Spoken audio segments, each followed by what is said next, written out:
এখনও অনেক স্বপ্ন পূরণ বাকি, তাই লড়ে যাচ্ছি নিজের স্বপ্ন পূরণের উদ্দেশ্যে, নিজের স্বপ্নের উদ্দেশ্যে।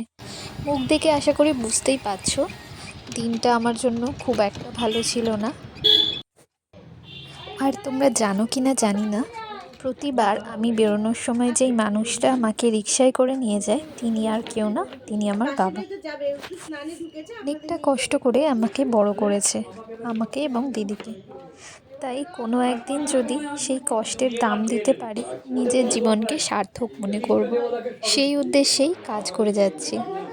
আর সেই দিন কী কী ঘটেছিল পুরোটাই শেয়ার করব আমি তোমাদের সাথে। Hi everyone, welcome to my new vlog. দিনটা ছিল 3rd ফেব্রুয়ারি। এই দিনে প্রচুর ভিড় হয়েছিল। আর এটা ছিল আমার কলেজের বান্ধবী, তো গিয়ে কিছুক্ষণ আমি ওর বাড়িতে বসেছিলাম। তারপর ও স্নান করে আসার পর অন্য একটা বাড়িতে সাজবে বলে আমাদেরকে নিয়ে গেছিলো, যাতে আমরা নিরিবিলিতে খুব শান্ত এবং ঠান্ডাভাবে নিশ্চিন্তে ওকে সাজাতে পারি। তো এই বাড়ির চারপাশে বেশ সুন্দর গাছপালা, বাগান, সুন্দর সুন্দর দৃশ্য ছিল। তো তারপর চলে এসেছি এই লোকেশানে।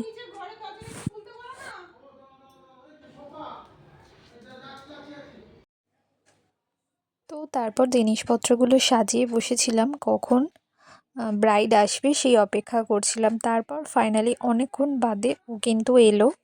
আর অনেকটাই লেট হয়ে গেছিলো, প্রায় আমরা ওখানে প্রায় 1 ঘন্টার মতো বসেছিলাম।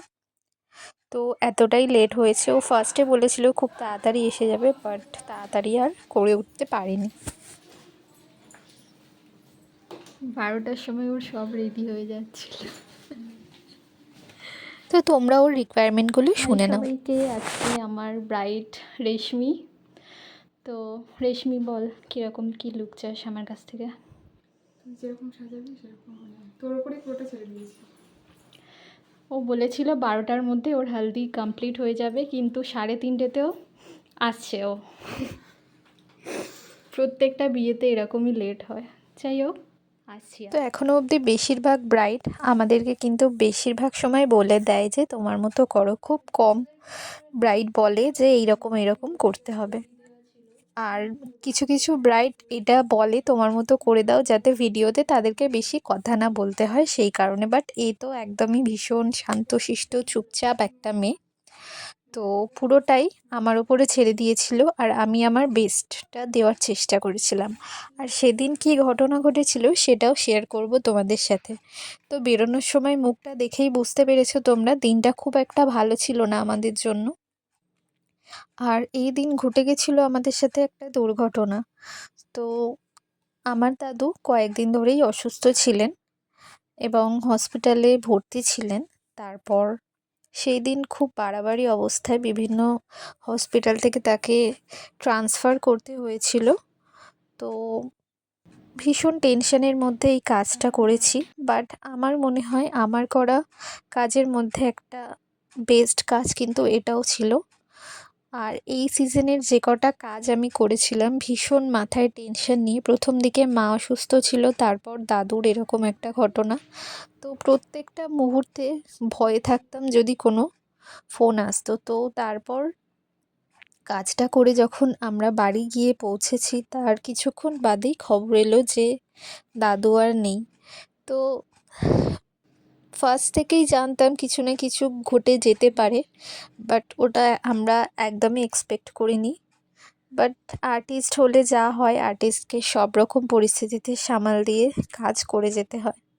তো তারপরেও আমার কিন্তু আরও কাজ ছিল, সেগুলো আমি আমার মতো করে করেছি। আর উনি আমার মামার বাড়ির দাদু ছিলেন, মানে আমার মায়ের বাবা। তো যা ঘটার সেটা ঘটবেই, আমাদের কারোর হাতেই কিছু থাকে না। তো এখানে দেখো আমি আমার কাজ শুরু করে দিয়েছি আর একটা ফাউন্ডেশনের বেস দিয়ে নিচ্ছি। ওর স্কিনটা বেশ সুন্দর ছিল, কিছু প্রবলেম ছিল, সেই প্রবলেমগুলো আশা করি আমরা হাইড করতে পেরেছি। তো পুরো ভিডিওটা তোমরা দেখতে থাকো।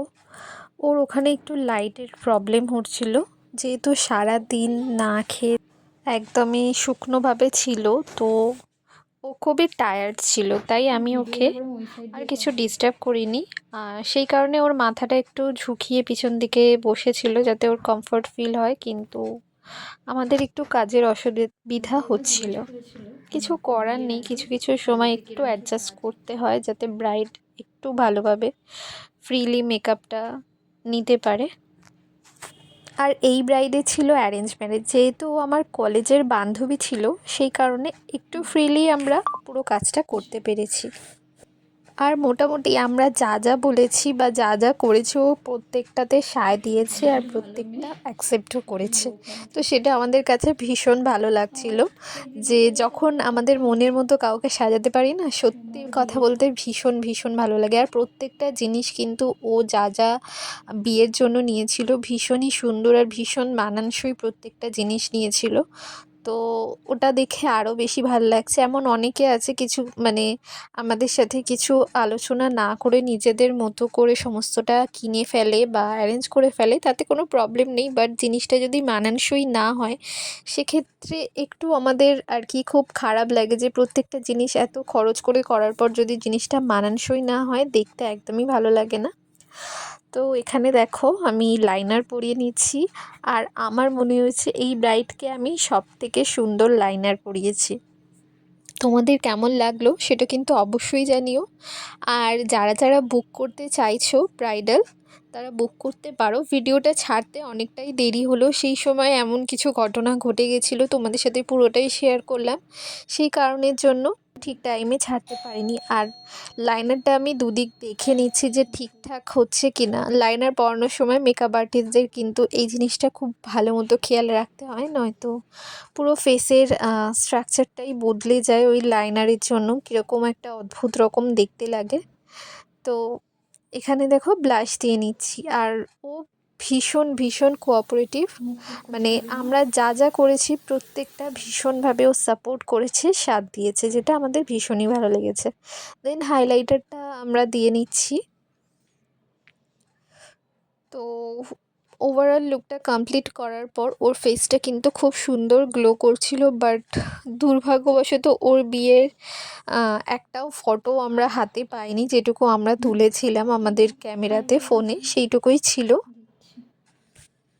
আর প্রত্যেকটা ব্রাইডাল মেকআপের পেছনে প্রত্যেকটা ব্রাইডের আলাদা আলাদা স্টোরি, যেটা ওই টাইমের জন্য আমরা শুনি, ভীষণ ভালো লাগে।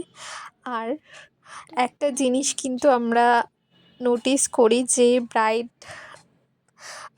নিজেদের যখন ব্রাইড সে সাজে, সে কিন্তু আমাদেরকে অনেকটা আপন মনে করে, অনেকটা কাছের মনে করে, অনেক কিছু শেয়ার করে, যেগুলো আমরা এতদিনে অর্জন করতে পেরেছি, ভেবে ভীষণই ভালো লাগে। তো এই ব্রাইড দেখো একদমই পুরো রেড একটা লিপস্টিক পরতে চেয়েছিল, আমি একটু মেরুন টাইপের দিয়েছি যাতে পুরো ক্যাটক্যাটে না করে। তো সেটা তোমাদের কেমন লাগলো জানিও, কারণ পুরোপুরি রেড না ভালো লাগে না দেখতে।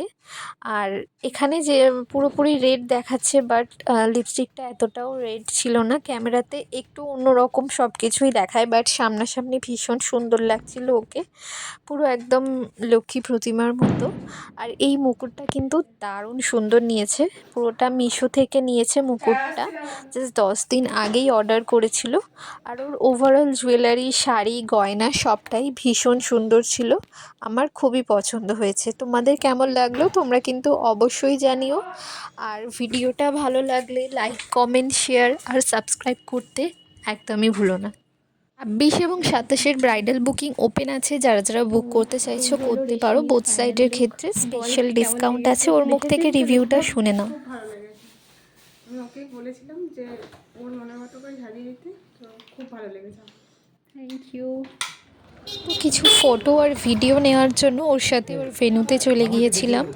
তো ওখানে কিছুক্ষণ আমরা দাঁড়িয়ে থাকার পর আর কি ভিতরে ঢুকেছি, কারণ ওখানে ওর বর অলরেডি চলে এসেছিলো, মানে গায়ে হলুদ টলুদ সমস্ত কিছু দেরিতে পাঠিয়েও বর কিন্তু টাইমে চলে আসে, বাট ব্রাইডেরই হয় না, কারণ ব্রাইডকে রেডি হতে হয়, বরের তো রেডি হওয়ার সেরকম কিছু ব্যাপার নেই, আধ ঘন্টার মধ্যে ওরা রেডি হয়ে যাবে, বাট ব্রাইডের 3-4 ঘন্টা লেগে যায়, প্লাস বিভিন্ন রকম ফোন অ্যাটেন্ড করা, নানা রকম কাজ থাকে। তো মানে ভীষণই ব্রাইডের হেক্টিক একটা দিন যায় ব্রাইডাল ডেটটা।